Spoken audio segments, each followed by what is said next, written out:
வேளாண் துறை பட்ஜெட் வந்து இன்றைக்கி வந்து தாக்கல் செய்யப்பட்டிருக்கிறது. வேளாண் அமைச்சர் வினோத் அவர்கள் தான் வந்து இன்றைக்கி அந்த பட்ஜெட்டை வந்து தாக்கல் பண்ணி இருக்காங்க. ஸோ எனக்கு அதில் 2-3 விஷயங்கள். மொதல் விஷயம் என்னென்னா, எதற்கு இப்படி புகழ் பாடணும் முதலமைச்சரை? இப்போ முதலமைச்சர் இருக்கார், அவருக்கு நிச்சயமாக தெரியும் நீங்கள் தான் வேளாண் அமைச்சர் அப்படிங்கிறது அவருக்கு நல்லாவே தெரியும். அப்படிங்கிறப்போ உட்காந்து அங்கே கண்ணேமணியை கலைமானை பாட வேண்டிய அவசியம் என்ன? அதை அவர் சுத்தமாக விரும்பவில்லை.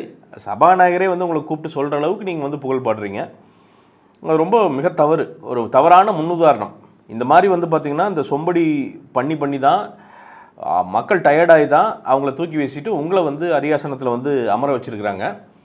அதனால் தயவு செய்து இந்த மாதிரி முக்கியமான விஷயங்கள், இது வந்து ஒரு மாநிலத்தில் வந்து ஒரு எம்எல்ஏ ஆகிறதே, ஒரு சட்டமன்ற உறுப்பினர் ஆகிறதே வந்து பார்த்திங்கன்னா கோடியில் லட்சத்தில் ஒருத்தனுக்கு இல்லை வந்து 10 லட்சத்தில் ஒருத்தனுக்கு தான் வந்து நிகழுது. ஆவரேஜாக எடுத்து பார்த்தா அவ்வளோ பெரிய பதவி அது, பெரிய சட்டமன்ற உறுப்பினர் அப்படிங்கிறது. ஒரு அமைச்சர் அப்படிங்கிறது அதை விட முக்கியமான மிகப்பெரிய பதவி. அதுலேயும் வேளாண் அமைச்சர் அப்படிங்கிறது தமிழகத்துடைய மொத்த நலனையும் உள்ளடக்கிய ஒரு துறை. அது வேளாண் துறை சரியாக இருந்ததுன்னா தமிழ்நாட்டில் முக்கால்வாசி பேர் மக்கள் வந்து ஆரோக்கியமாக இருப்பாங்க. அது அவ்வளோ முக்கியமான ஒரு துறை அது. அப்போ அந்த துறையில் வந்து உங்களை ஒரு பட்ஜெட் தாக்கல் செய்ய சொல்லும்போது எனக்கு என்ன ஒரு இதுனா, முதல்ல அந்த தேவையில்லாத புகழ்பாடுதல் அதை சுத்தமாக தவிர்த்துருக்கலாம். தவிர்த்துட்டு நேராக அந்த விஷயத்தையும் சரியாக சொல்லியிருக்கலாம். எனக்கு எல்லாமாகிய முதலமைச்சரும் நாட்டு மக்களுக்கும் நன்றின்னு சொல்லிட்டு ஆரம்பிச்சிருக்கலாம். இல்லை ஒரு சிம்பிளாக ஒரு 2 நிமிஷத்தில் அந்த வேலை சொல்லிக்கிட்டு அடுத்த பட்ஜெட்டுக்குள்ளே போயிருக்கலாம். ஏன்னா எல்லாத்துக்கும் டைம் வேஸ்ட். நீங்கள் வந்து உட்காந்து ஒரு சட்டமன்றத்தில் உட்காந்து பேசிகிட்டு இருக்கீங்க. அப்படிங்கிறப்போ இன்னுமே நீங்கள் அந்த புகழ்பாடுற டைம் என்ன பண்ணியிருக்கலாம் அப்படின்னா, நீங்கள் பட்ஜெட்டுக்குள்ளே கொண்டு வந்து நீங்கள் இந்த ப்ரிப்பரேஷன் பண்ணியிருக்கீங்களா, இந்த புகழ்பாடுறதுக்கு ஒரு ப்ரிப்பரேஷன் பண்ணியிருக்கீங்க இல்லைங்களா? ஒரு 5 நிமிஷம் 10 நிமிஷம் வந்து நான் எங்கள் அண்ணனை வந்து இப்படி பேசுவேன் அப்படி பேசுவேன் அப்படிங்கிற போல் அதை சுத்தமாக முதல்ல வரும்போது அதை நம்மளால் பார்த்தாலே நமக்கு தெரியுது. இப்போ அதையே எது கொண்டு வந்திருக்கலாம் அப்படின்னா, நீங்கள் மொத்த அறிக்கை அந்த 2 மணி நேரம் படிக்கிறீங்க. அதான் ஆச்சரியமாக இருந்தது. ஏன் அப்படி சொல்கிறேன் அப்படின்னா, வினோத் அவர்களே, இது வந்து ஒரு மனிதனுக்கு ஒரு வேளாண் துறை அமைச்சராக ஒருத்தர் வந்து பதவி ஏற்கிறது. ஏங்க நீங்கள் வந்து ஒரு பட்ஜெட்டை உங்களை தாக்கல் செய்ய விட்றாங்க. அது அப்போ அந்த துறை எவ்வளோ முக்கியமாக இருக்குதுன்னு பார்த்துக்குங்க. ஒன்று பொது பட்ஜெட் இருக்குது, அடுத்து வேளாண் பட்ஜெட்னு ஒரு தனி பட்ஜெட் இருக்குதுன்னா அந்த துறை எவ்வளவு முக்கியம்னு பார்த்துக்குங்க. அப்போ நீங்கள் என்ன பண்ணியிருக்கணும், அந்த பட்ஜெட்டில் இருக்கிற அவ்வளவு சாராம்சத்தையும் நிச்சயமாக ஒரு நாளைக்கு ஒரு 3 மணி நேரம் உள்ளே ஸ்பெண்ட் பண்ணி நீங்கள் உள்வாங்கியிருக்கணும். நீங்கள் உள்வாங்கலை, நீங்கள் படிச்சிங்க. எல்லாமே வந்து பார்த்திங்கன்னா பாயிண்ட் பை பாயிண்ட்டாக வந்து பார்த்திங்கன்னா படிக்கிறீங்க. இது இப்படி இருக்கிறது, மாடித்தோட்டம் இது இப்படி வருகிறது, அது எதனால், இது எல்லாமே கவர்மெண்ட் ஆஃபீஸர்ஸ் உங்களுக்கு எழுதி தர்றது. அது எழுதி தர்றதை படிக்கிறதுக்கு ஒரு அமைச்சர் எதற்கு, ஒரு மக்கள் பிரதிநிதி எதற்கு? ஒவ்வொரு துறையும் உங்களால் வந்து கண்டிப்பாக தெரிஞ்சிருக்கணுங்க. சரி, ஒரு 10 நாள் அப்படின்னா சரி, ஓகே, தெரியறது கஷ்டம் அப்படின்னா கிட்டத்தட்ட 100 நாட்கள் ஆக போகுது ஆட்சிக்கு வந்து. அப்போ நிச்சயமாக உங்களுக்கு எல்லா துறைகளிலும் எல்லா விஷயங்களும், அந்த பட்ஜெட்டில் இருக்கிற அத்தனை விஷயங்களிலும் இருக்கிற பிரச்சனைகள் உங்களுக்கே நீங்கள் வந்து உள்வாங்கி நீங்கள் அதை படிக்க தேவையில்லை. அந்த பாயிண்ட்டை பார்த்தோன்னே நீங்கள் நேராக வந்து மைக்கை பார்த்து இதுதாங்க அப்படின்ட்டு அதற்கான அந்த அலோகேட்டட் மணி என்ன காசு அப்படிங்கிறத மட்டும் பார்த்தா போதும்.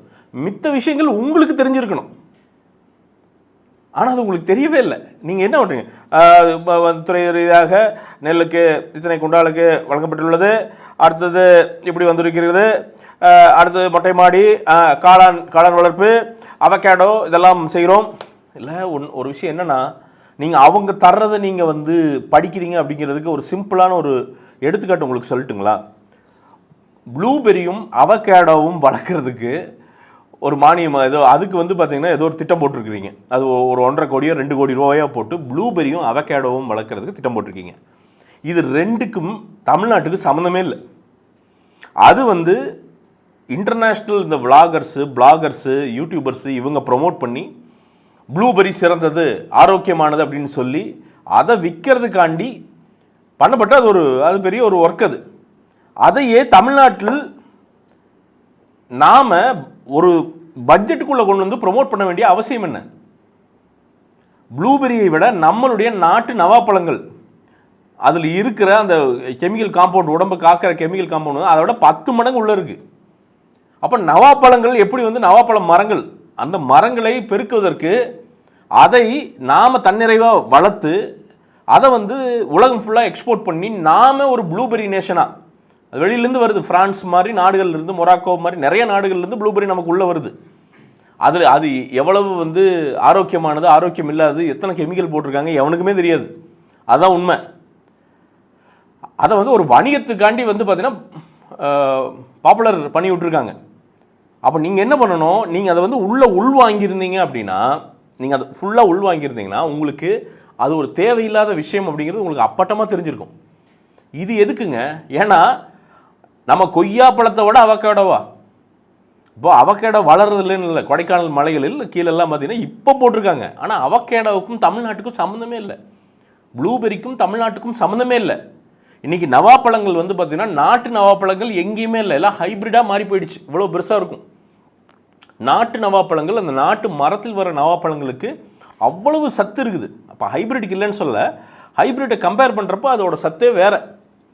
அப்போ அதற்கான ஒரு திட்டத்தை எடுத்துகிட்டு வந்து வைக்கணும். இப்போ ஒரு நல்ல விஷயம் பண்ணியிருக்கீங்க. என்னென்னா வேளாண் காடுகள் அப்படின்ட்டு ஒரு 18 கோடி ரூபாய்க்கு உள்ள வந்து தோட்டங்கள்லேயே வந்து காடுகள் அமைக்கிறதுக்கு நாங்கள் வந்து ஒரு பட்ஜெட். நல்ல விஷயம், நல்ல விஷயம். இப்போ இது எல்லாமே உள்வாங்கி படிக்கலை அப்படிங்கிறது ஒரு மிகப்பெரிய வருத்தமாக இருக்குது. இந்த தடவை தான் மிஸ் பண்ணிட்டீங்க. அடுத்த முறை நீங்கள் வந்து வேளாண் துறை அமைச்சராக இருக்கும்போது இந்த ஒரு வருடத்தில் தயவு செய்து ஒவ்வொரு ஊருக்கும் பருத்தியை பற்றி பேசுகிறீங்க. பருத்தியை வந்து திருப்பியும் இது ஒரு பருத்தி மாநிலமாக, ஏன்னா இது ஒரு பருத்தி மாநிலம். தமிழ்நாடுங்கிறது ஒரு பருத்தி மாநிலம். கும்பகோணம், தஞ்சாவூர், திருநெல்வேலியில் வந்து பார்த்திங்கன்னா கருங்கண்ணி அப்படிங்கிற ஒரு பருத்தி வெரைட்டி இருக்குது. அது அந்த ஊரில், அது உலகத்திலேயே அங்கே மட்டும்தான் வரும். கருங்கண்ணிங்கிற ஒரு பருத்தி வெரைட்டி உலகத்திலேயே எஜிப்து காட்டனில் விட, எஜிப்து பருத்தியை விட குவாலிட்டி ஜாஸ்தியாக இருக்கிறது கருங்கண்ணி பருத்தி. அதே மாதிரி சுவின் அப்படின்ட்டு வந்து ஒரு பருத்தி வகை இருக்குது. அந்த பருத்தி வகை பார்த்திங்கன்னா உலகத்திலேயே ஸ்டாப்பிள் லென்த், அதாவது ஸ்பின் ஆகும்போது அந்த லென்த் இருக்குல்ல, அதுதான் அந்த பருத்தி வகையோட குவாலிட்டியை வந்து முடிவு பண்ணும். அதை பொறுத்து தான் கவுண்ட்ஸ் வரும். 30s, 40s, 60s, 80s, 100s அப்படின்னு போகும். எவ்வளோ கவுண்ட் ஜாஸ்தி ஆகுதோ அந்த அளவுக்கு அந்த பருத்தியினோட தரம் ஜாஸ்தி அப்படின்னு அர்த்தம். அந்த நூல் ஓடுகிற பருத்தியினுடைய தரம் ஜாஸ்தின்னு அர்த்தம். இப்போ எந்த மாதிரியான நம்மளுடைய இண்டிஜினியஸ் பருத்தி வகைகள், இதை பற்றியெல்லாம் நீங்கள் கொஞ்சம் பேசியிருந்தீங்கன்னா அவங்க சொல்லியிருப்பாங்க உங்களுக்கு. கிட்டத்தட்ட அந்த கருங்கண்ணி பருத்தியெல்லாம் பார்த்தீங்கன்னா அழிகிற நிலையில் இருக்குது. ஏன்னா வேறு விவசாயிகளுக்கு போயிட்டாங்க. அதுக்கு பெரிய மானியங்களோ ஒரு ஊக்குவிப்போ வந்து அந்த விவசாயிகளுக்கு இல்லை.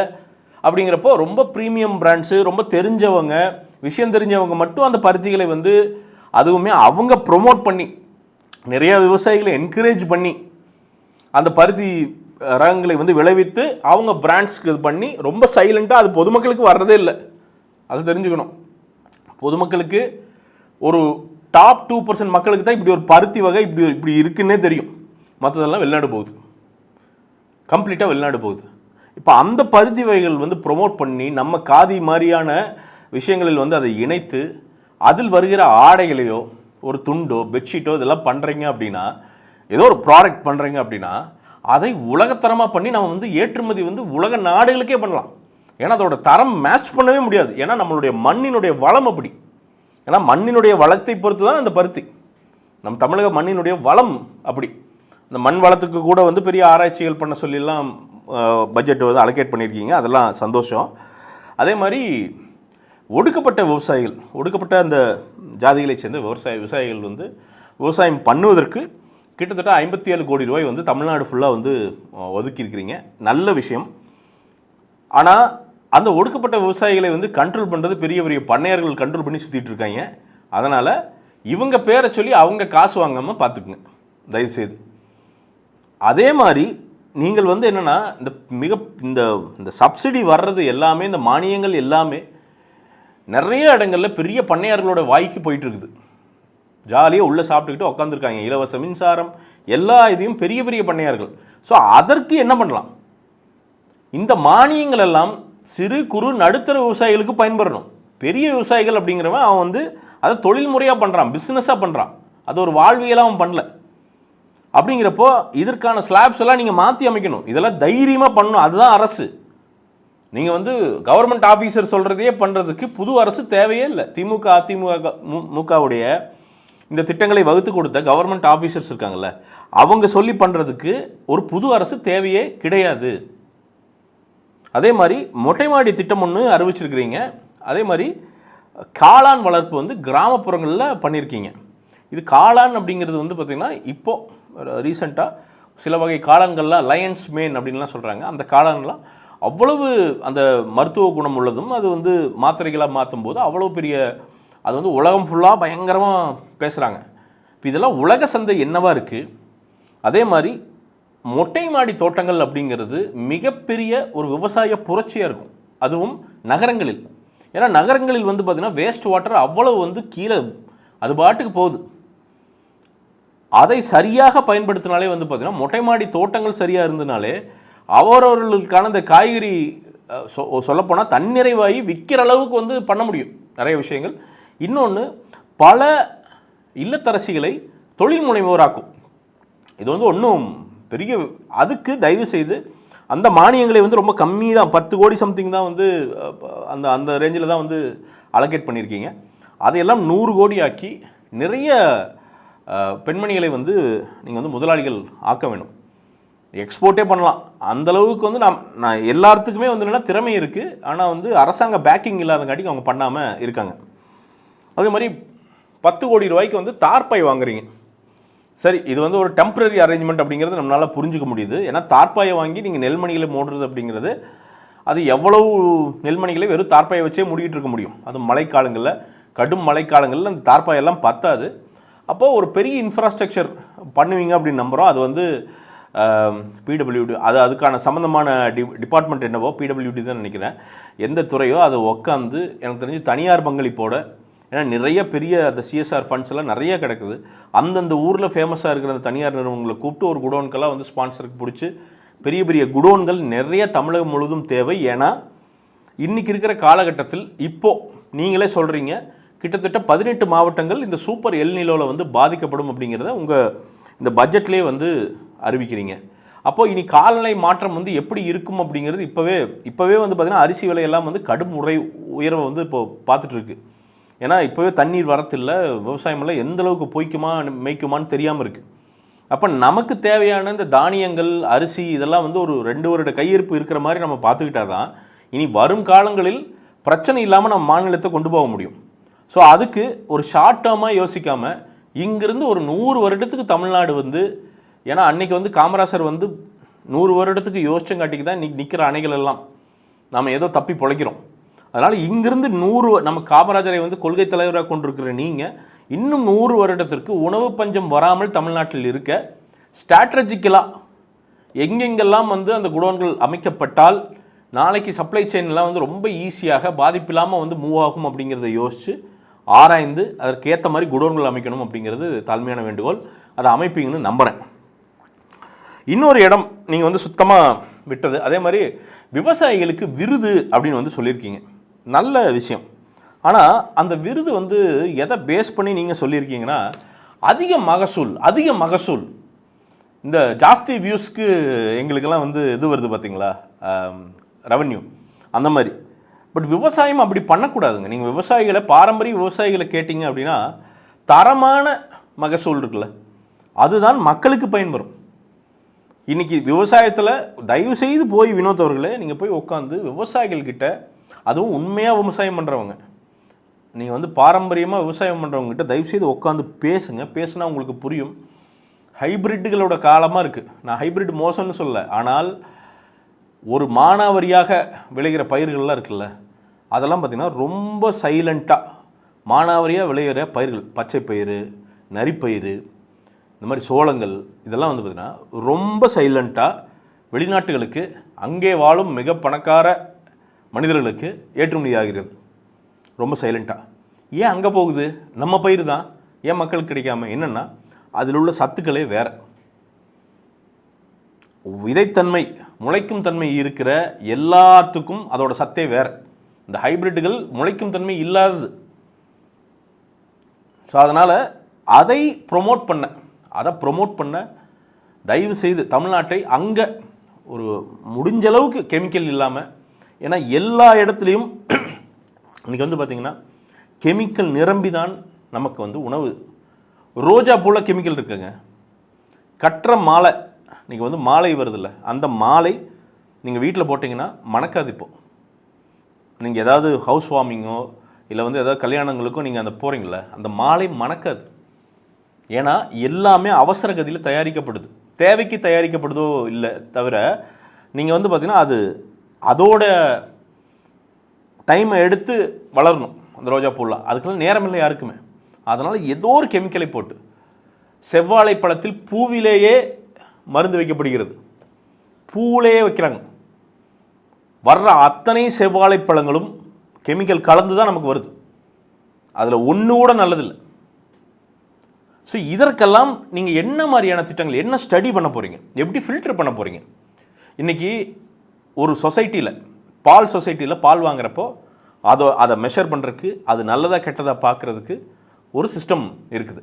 அதனால தான் தமிழகம் முழுக்கிற பால் சொசைட்டியில் நல்ல பால் நமக்கு வந்து கிடைக்கிறது. அதே மாதிரி மக்களுக்கு கிடைக்கிற காய்கறி எல்லாமே தரமானதாக இருக்க நீங்கள் என்ன மாதிரியான திட்டங்களை வைத்திருக்கிறீர்கள்? இது ரொம்ப முக்கியம். இது ரொம்ப முக்கியம். இன்றைக்கி உள்ளே வர்றது எல்லாமே நீங்கள் வந்து கறிவேப்பிலையிலேருந்து திராட்சைகள் இருக்கிறதுலே மிக ஜாஸ்தியாக கெமிக்கல் யூஸ் பண்ணப்பட்டு வளர்க்கப்படுகிறது திராட்சைகள். இப்படி எல்லாமே என்னென்னா இஞ்சி பேஸ்ட், இஞ்சி நீங்கள் விசாரித்து பாருங்கள், உங்களுக்கு புரியும். ஸோ இது எல்லாம் இப்போதைக்கு ஒரே நைட்டில் நாம் போயிட்டு வந்து இல்லை எல்லா கெமிக்கலையும் நிறுத்தி நாங்கள் வந்து வேறு ப்ரொடக்ஷன் பண்ண போகிறோன்னா பண்ண முடியாது. மண் ஏற்றுக்காது, மண்ணே மலடாகி நிற்கிது. அப்போ தமிழகம் முழுதும் இருக்கிற மண்ணை ரிவைவ் பண்ணுறதுக்கு என்ன மாதிரியான இயற்கை உரங்கள் தயாரித்து மெதுவாக இயற்கை விவசாயத்தை எப்படி ப்ரொமோட் பண்ணி அந்த கல்ச்சரை எப்படி கொண்டு வர முடியும்? 30 வருடங்களுக்கு முன்னாடி தமிழ்நாடு இப்படி கிடையாது. எல்லாருமே ஆரோக்கியமாக சாப்பிட்டு இருந்தோம். இன்றைக்கி எடுத்து பாருங்கள், எவ்வளவு பெண்களுக்கு புற்றுநோய்னு நினைக்கிறீங்க? எந்த கெட்ட பழக்கம் இல்லை, உங்களுக்கு எதுவுமே இல்லை, ஆனால் புற்றுநோய். ஏன்னா உணவே நஞ்சாய் நிற்குது. இதற்கு நாம் ஒரு விவசாயத்துறை அமைச்சராக என்ன பண்ண போகிறோம்? இப்போ இதெல்லாம் நீங்கள் டிஸ்கஷன் ஓப்பன் பண்ணி விட்டு பேசினால் மட்டும்தான் அதிகாரிகளிடம் பதில் வரும். அதிகாரிகளை பொறுத்தவரையும் திருப்பி சொல்கிறேன், அவனுக்கு அவனுடைய வேலையை தக்க வச்சுக்கணும், அவ்வளோதான். அவனுக்கு தமிழ்நாட்டு நலனோ எல்லாம் நல்லது, அவன் நல்லது சாப்பிடுவான், அவன் குடும்பம் நல்லது சாப்பிடும், பொறுக்கி எடுத்து அவங்க மாடி தோட்டம் வச்சு நீட்டாக பண்ணிக்குவாங்க. மக்கள் சாப்பிட்றத பற்றி அதை பற்றியே யாருக்கும் அவ்வளோ இல்லை. மகசூல் சூப்பராக வந்துருச்சுங்க, அவ்வளோதான். பார்த்தீங்களா எத்தனை டன் வந்துருச்சுன்னு அப்படிங்குவாங்களே தவிர அந்த அத்தனை டன்களும் மக்களுக்கு உகந்த உணவா அப்படிங்கிற கேள்வி எல்லாம் கேட்குறதுக்கு அவங்களுக்கு நேரம் இல்லை. ஒரு துறை அமைச்சராக, ஒரு இளைஞராக நீங்கள் தான் கேள்வி கேட்கணும். இதெல்லாம் தென்னை பித்துக்கள் பற்றி நீங்கள் பேசவே இல்லை. தென்னை பித்துங்கிறது அவ்வளவு பெரிய கோகோ பித். அதே மாதிரி காயர், இது எவ்வளவு பெரிய ஒரு இண்டஸ்ட்ரி தெரியுங்களா? அதை பற்றி பெருசாக நீங்கள் அட்ரஸ் பண்ண மாதிரி எனக்கு தெரியல. இந்த இதில் காயரில் இன்றைக்கி வந்து ரொம்ப சைலண்ட்டாக சீனா தான் வந்து பார்த்திங்கன்னா நம்மளுடைய தென்னை கோகோ பித்து எல்லாமே இங்கேருந்து மிகப்பெரிய முதலாளிகள் வந்து அங்கே ஏற்றுமதி பண்ணுறாங்க. ஒவ்வொரு பஞ்சாக பண்ணி கம்ப்ரஸ் பண்ணி பண்ணுறான்.